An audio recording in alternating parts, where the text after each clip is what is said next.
नमस्कार दोस्तों, स्वागत है आप सभी का आज एक बार फिर से आपके अपने चैनल लर्निंग एम्पायर पर मेरी जानी अनु के साथ। And as you all can see on your screen, आज का हमारा टॉपिक है फिजिकल फीचर्स ऑफ इंडिया। ये हमारे सेशन का दूसरा पार्ट है दोस्तों। पहले पार्ट में ऑलरेडी हम द हिमालयन माउंटेन सिस्टम की बात कर चुके हैं, तो अगर आपने नहीं देखा है तो आप जाके हमारे चैनल पे वो वीडियो देख सकते हैं। We are talking about the northern plains. So without any further delay let's start. और स्टार्ट करते हैं दोस्तों नॉर्दर्न प्लेन्स के बारे में बहुत ही बेसिक सी जानकारी से कि ये 3 रिवर सिस्टम से बना हुआ है। पहली रिवर सिस्टम है द इंडस एंड ट्रिब्यूटरीज, बीच में आता है हमारा गंगा ट्रिब्यूटरीज और लास्ट में हमारा आता है ब्रह्मपुत्रा ट्रिब्यूटरीज। आगे अगर हम बात करें दोस्तों नॉर्दर्न प्लेन्स की ट्रिब्यूटरीज में, तो ये देखिए ये है हमारी नॉर्दर्न प्लेन्स का रिवर सिस्टम। इधर देखिए ये है हमारा इंडस रिवर, और इंडस रिवर की जो ट्रिब्यूटरी है सतलुज रिवर, वो यहाँ पे आपको वेस्टर्न मोस्ट में दिखेगी आपको। और यहाँ पे अगर हम बात करें दोस्तों ब्रह्मपुत्रा रिवर की, तो जो आपका ईस्टर्न साइड है यहाँ पे ये है ब्रह्मपुत्रा और उसकी ट्रिब्यूटरीज, और बीच में आती है हमारी गंगा। तो हमने क्या देखा, इंडस रिवर और उसकी ट्रिब्यूटरीज, गंगा और उसकी ट्रिब्यूटरीज, और ब्रह्मपुत्रा और उसकी ट्रिब्यूटरीज मिलके बनाती है हमारा पूरा नॉर्दर्न प्लेन। नॉर्दर्न प्लेन कैसे बनता है वो तो हमने देख लिया दोस्तों। अब इसकी स्पेशलिटी की बात करते हैं। नॉर्दर्न प्लेन जो है 7 लाख स्क्वायर किलोमीटर्स तक के एरिया में फैला हुआ है, और ये जो है मोस्ट फर्टाइल एरिया है। फर्टाइल इसलिए दोस्तों क्योंकि हिमालय से जितनी भी नदियां आती हैं वो अपने साथ ढेर सारी उपजाऊ मिट्टी लेके आती है। बहुत सारे मोटे मोटे कंकर पत्थर और फाइन होके नदी के साथ साथ वो बह बह के आपस में टकरा के फाइन मिट्टी बन जाते हैं, और वो मिट्टी है एलुवियल सॉइल, जिसको हम हिंदी में जलोढ़ मिट्टी बोलते हैं।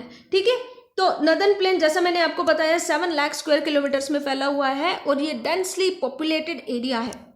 डेंसली पॉपुलेटेड एरिया होने का क्या रीज़न है? रीज़न ये है दोस्तों क्योंकि नॉर्दर्न प्लेन जो है यहाँ पे सारा साल आप देखेंगे कि नदियाँ बहती रहती हैं, यानी पानी की कोई कमी नहीं रहती। एलुवियल सॉइल है, पानी दुनिया भर का है, और एडिक्वेट क्लाइमेट आपको यहाँ पे मिलेगा, फेवरेबल क्लाइमेट आपको यहाँ पे मिलेगा। तो ये तीनों चीज़ें मिलके इस एरिया को कैसा रीजन बनाती है?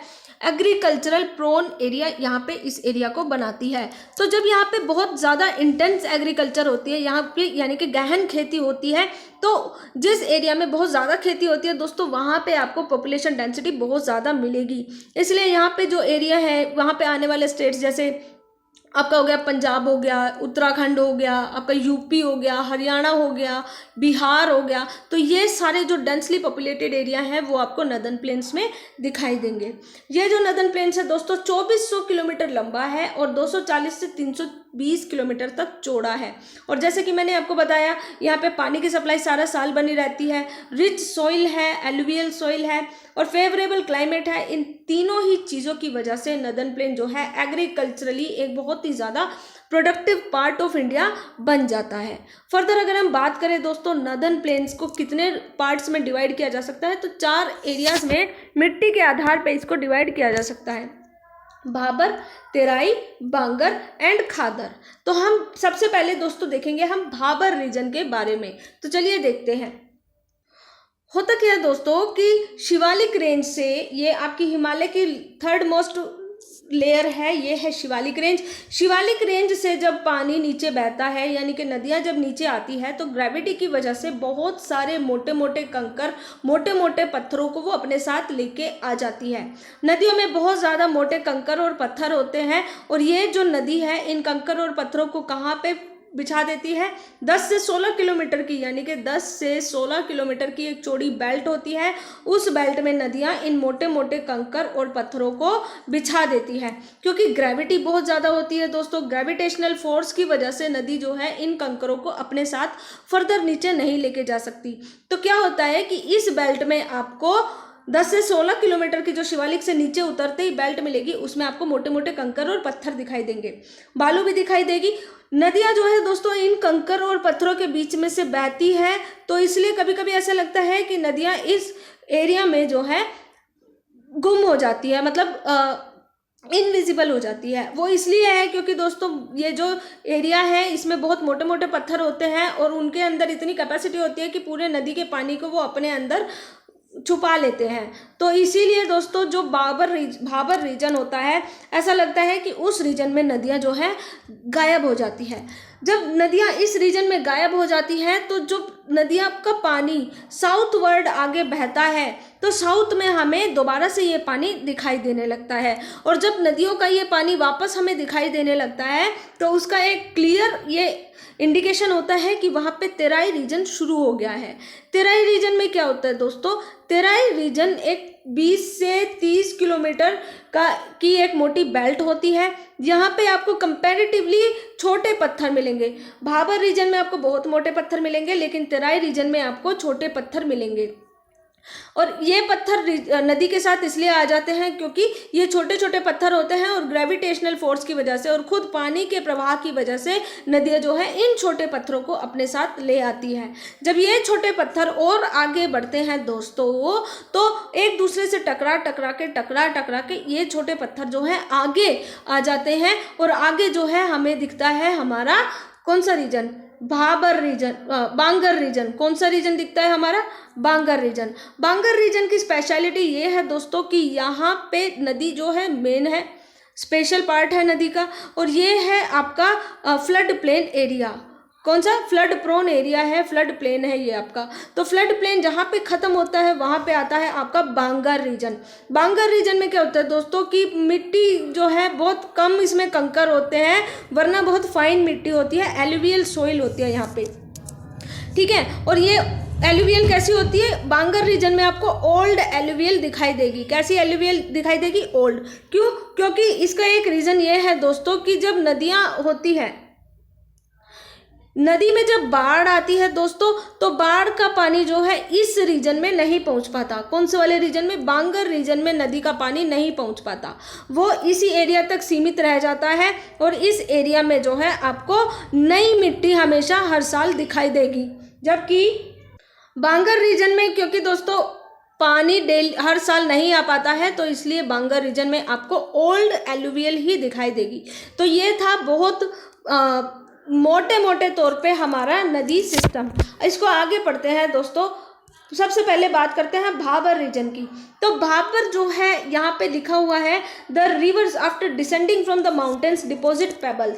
तो जैसे ही माउंटेन खत्म होता है रिवर आती है, अपने साथ मोटे मोटे पेबल्स लेके आ जाती है। 8 से 16 किलोमीटर चौड़ी एक बेल्ट में इन पेबल्स को इकट्ठा कर देती है। ये जो पेबल्स हैं आप यहाँ पे देख सकते हैं। ये जो है शिवालिक रेंज के पैरेलल में होता है। भाबर रीजन हमारा शिवालिक रेंज के पैरेलल में होता है और इसी रीजन को हम बोलते हैं भाबर रीजन। इस रीजन में हमें ऐसा लगता है कि जैसे स्ट्रीम्स डिसअपियर होती हैं, लेकिन ये रीइमर्ज होती है कहाँ पे, साउथ ऑफ दिस बेल्ट, और यहाँ पे हमारा तेराई रीजन शुरू होता है।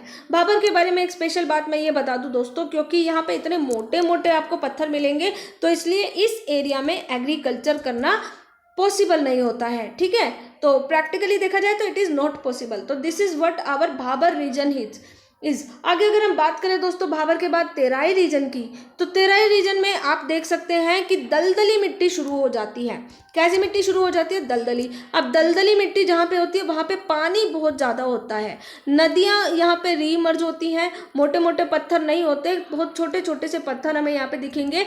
तो और ये जो पत्थर है इनमें इतनी कैपेसिटी नहीं होती कि नदी के पानी को अपने अंदर छुपा सके, ठीक है। तो ये जो मिट्टी है ये बनेगी हमारी दलदली मिट्टी, यानी कि स्वम्पी एरिया है ये। यहाँ पे बहुत ज़्यादा आपको थिक फॉरेस्ट दिखाई देंगे। जब यहाँ पे थिक फॉरेस्ट दिखाई देंगे तो इसी एरिया में दोस्तों आपको क्या दिखाई देंगे, वन्य जीव, जंगली जानवर। और दुधवा नेशनल पार्क जो है उत्तराखंड में है, और ये जो तेराई रीजन है आपको उत्तराखंड में दिखाई देगा। तो उत्तराखंड में ही आपका दुधवा नेशनल पार्क है।